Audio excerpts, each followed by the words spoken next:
ஐநார் துணை. அடுத்து என்ன நடக்கலாம் அப்படின்னா, இங்கே எல்லோரும் ஏற்காடு போய் சேர்ந்துடுறாங்க. சேர்ந்துட்டு எல்லாருமே ஜாலியாக ட்ரிப் போகலாம் அப்படின்னு எல்லாம் போட் ரைடு அது இதுன்னு போகிறாங்க.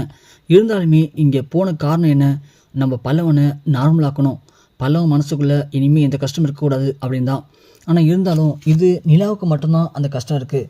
மற்ற எல்லாருமே அவங்கவுங்க நார்மலாக என்ஜாய் பண்ண ஆரம்பிக்கிறாங்க. சேரனை பொறுத்த வரைக்கும் அவருக்கு ஏற்கனவே மனசுக்குள்ளே ஏகப்பட்ட கஷ்டம் இருக்குது. தான் லவ் பண்ணுற பொண்ணு அவளை கல்யாணம் பண்ணிக்கவும் முடியல, அதுக்குன்னு அவளை மறக்கவும் முடியல, என்ன பண்ண தெரியலன்னு சொல்லி சேரன் தான் மனசுக்குள்ளே ஆயிரம் ஓடிட்டு இருக்காரு. பாண்டியனுக்கும் அதே மாதிரி காதல் பிரச்சனை இருக்குது. அவர் தான் லவ் பற்றி யோசிக்க ஆரம்பிக்கிறாரு. இன்னொரு பக்கம் பல்லவனை பொறுத்த வரைக்கும் இந்த ஊர்லையாச்சும் நம்ம அம்மா கிடைப்பாங்களா, இந்த கடவுளுக்குன்னு கண்ணு இருந்துச்சுன்னா நம்ம அம்மாவை நம்ம கண் முன்னாடி வந்து காட்டுவாரா, இல்லை நம்ம அம்மா இருக்காங்களா இல்லையா, அவங்க இருந்தால் எங்கே இருப்பாங்க, எதனால் நம்மளை விட்டுட்டு போனாங்க, அப்படி நாம் என்ன அவங்களுக்கு துரோகம் பண்ணோம், தப்பு பண்ணோம், நம்மளையே விட்டுட்டு போனாங்க அப்படின்னு பல்லவ மனசுக்குள்ளே அந்த கேள்வி ஓடிட்டுருக்கு. ஆனால் சோழனை பொறுத்த வரைக்கும் நிலாவை எப்படியாவது இம்ப்ரெஸ் பண்ணி ஊருக்கு போகிறதுக்குள்ளே நாம் அவளை மயக்கி நம்ம கைக்குள்ளே போட்டே ஆகணும் அப்படின்னு சோழ ஒரு பக்கம் யோசிச்சுட்ருக்காரு. அது மாதிரி கிடைக்கிற வாய்ப்பு எல்லாத்துலேயும் சோழன் உள்ளே போந்து விளையாடுறாரு. போட் ரைடு போகணும், 2 பேர் தான் போக முடியும் அப்படின்னு தெரிஞ்சதும் நிலாவணி நானும் பல்லவனும் போவான்னு கேட்கும்போது பல்லவன் மூலியமாகவே சோழன் நானும் நீங்களும் போகலான்னு சொல்லி இறங்கி போட் ரைடு போகிறாங்க. போட் ரைடு போகிற நேரத்தில் முடிஞ்ச வரைக்கும் சோழன் நிலாவை இம்ப்ரெஸ் பண்ண, அது பிடிச்சிருக்கு, இது பிடிச்சிருக்கு, அது நல்லாயிருக்கு, இது நல்லாயிருக்குன்னு சொல்லிட்டு முடிஞ்ச வரைக்கும் நிலாவை சிரிக்க வச்சு அவங்கள்ட்ட சிரிச்சு வச்சு பேசுகிறாங்க நம்ம சோழன். அதை பார்த்து பல்லவனுக்கு பார்த்தியான சோழன் அண்ணன் நிலா அண்ணியை எப்படியாவது கரெக்ட் பண்ணி ஆகணும் தான் அண்ணன் இந்த ட்ரிப் ரெடி பண்ணியிருக்க போல. அதான் வாய்ப்பு கிடைச்ச உடனே அண்ணியை கூப்பிட்டு போயிட்டு என்னென்ன வேலை பார்த்துட்டு இருக்கு பாருனா அந்த அண்ணன் அப்படின்னு இங்கே பல்லவனு சொல்கிறான். சேர உடனே விடு பல்லவா, அவன் ரொம்ப அழகாக ஆசைப்பட்றான்டா, எப்படியோ நிலாவை ஏமாற்றி கொண்டு வந்துட்டான், ஆனால் நிலா சரியாக பேச மாட்டான்னு அவனுக்குள்ள ஒரு கஷ்டம் இருக்குது, அதை சரி பண்ணிட்டு விட்டு வேலையை பாடுறா அப்படின்னு சேரன்னு சொல்லிடுறாங்க. அதுக்கப்புறமா பல்லவன் அப்படியே கொஞ்சம் ரிலாக்ஸாக இருக்கார். நிலா வராங்க. என்ன பல்லவா, இன்னும் நீ நார்மல் ஆகலையா? டேய், இந்த ட்ரிப் வந்தது உனக்காக தான்டா, நீ கொஞ்சம் நார்மல் ஆகணும் அப்படின்னு தாண்டா வந்தோம். அப்படி இருக்கும்போது நீ ஏன்டா இன்னும் உண்மையே இருக்க? இல்லை நீ எனக்கு எங்கள் அம்மா ஞாபகமாகவே இருக்க நீ.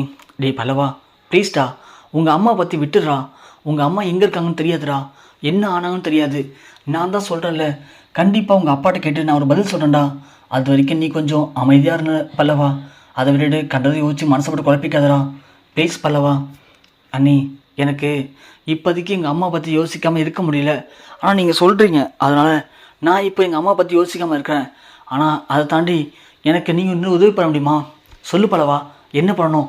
உங்கள் அம்மா பற்றி யோசிக்காமல் நீ நார்மல் ஆகணும்னா நான் என்னடா பண்ணணும் சொல்டா. இல்லை நீ எங்கள் அண்ணனை பார்த்தீங்களா சோழ அண்ணனை, எங்கள் சோழ அண்ணன் உங்களுக்கு உண்மையாக பிடிக்குமா அப்படின்னு பல்லவன் கேட்குறான். உடனே நிலா உடனே ஏன் பல்லவா இப்போது இந்த கேள்வி உனக்கு? இல்லை நீ ஜென்ரலாக கேட்குறேன், சொல்லுங்கள் பார்ப்போம். எனக்கு பிடிக்கும்டா, உங்கள் அண்ணன் உண்மையிலேயே ரொம்பவே இன்ட்ரெஸ்டான கேரக்டர் தான். அவரும் ஒன்று மாதிரி நல்ல காமெடி பண்ணுவார். அவர் பண்ணுறது எல்லாமே ஒரு குணத்தனமாக தான் இருக்கும். அண்ணி, அதுதான் நானும் சொல்கிறேன், எங்கள் அண்ணனுங்களே சோழ அண்ணன் ரொம்ப வித்தியாசமான ஆள், ஆனால் அவர் உங்கள் மேலே உண்மையாகவே லவ் வச்சுருக்காரு, உங்களை காதலிக்கிறார் போல். என்ன போல சொல்கிற? ஆமாம் நீ, அதுக்காக அவர் நிறைய பண்ணுறாரு. எனக்கு என்னமோ நீங்கள் எங்கள் அண்ணன் கொஞ்சம் யோசிச்சு பாருங்களேன், கொஞ்சம் புரிஞ்சுக்குங்களேன், உண்மையிலேயே எங்கள் அண்ணன் புரிஞ்சுக்கிட்டீங்கன்னா உங்கள் வாழ்க்கை நல்லா இருக்கும்ல அப்படின்னு பல்லவன் சொல்கிறாங்க. அப்படி பேசிகிட்டு இருக்கும்போதே பார்த்தா இங்கே நிலாவுடைய ஃபேமிலி அதே ஏற்காட்டில் இருக்காங்க. அதை பார்த்தோம் நிலாவுக்கு சமாளிச்சு, என்னது நம்ம அண்ணன் அப்பா அம்மா மாதிரி இருக்காங்களே அப்படின்னு அவன் நிலா யோசிக்கிறாங்க. பல்லவனே என்னாச்சு நீ ஏன் ஒரு மாதிரி நிற்கிறீங்க அப்படின்னு சொல்ல, இல்லை பல்லவா அங்கே கொஞ்சம் பாரு அப்படின்னு சொல்ல பல்லவன் திரும்பி பார்க்குறான். பார்த்தா நிலாவுடைய அம்மா அப்பா அண்ணன். அண்ணி, இவங்க உங்கள் அம்மா அப்பா தானே? ஆமாம் பல்லவா. அண்ணி, இவங்க என்ன பண்ணுறாங்க இங்கே? தெரியலடா, எனக்கே போய் ஷாக்காக இருக்குது. ஐயோ அண்ணி, அவங்க மட்டும் உங்களை பார்த்தாங்கன்னா கண்டிப்பாக ஏதாவது பிரச்சனை பண்ணுவாங்க அண்ணி. அப்படி பிரச்சனை பண்ணுறத நம்ம சோழ அண்ணனோ சேர அண்ணனோ ஏன் பாண்டிய அண்ணனோ பார்த்தாங்கன்னா கண்டிப்பாக பிரச்சனை பெருசாகிடும். அதை விட அப்பா வரைங்க இருக்கார் அண்ணி. ஆமாம் பல்லவா, அதான் என்ன பண்ண தெரியல. அண்ணி வேண்டாம் நீ வாங்க, இங்கேருந்து கிளம்பிடலாம், நாம் நம்ம அண்ணங்களை அழைச்சிட்டு வேறு ஏதாவது வழிக்கு போயிடலாம், இங்கே எந்த மாதிரி தலை பிரச்சனை வரணும் அண்ணி, வாங்க அண்ணி அப்படின்னு பல்லவன் பயந்து போய் நிலாவை அழைச்சிட்டு ஓடுறாங்க. இது சோழன் பார்த்துட்றான். என்னது பல்லவன் நிலாவும் பயந்துதுக்கு ஓடுறாங்க, என்னாச்சும் ஒன்றும் புரியலையே அப்படின்னு சோழனும் பின்னாடியே போகிறாரு.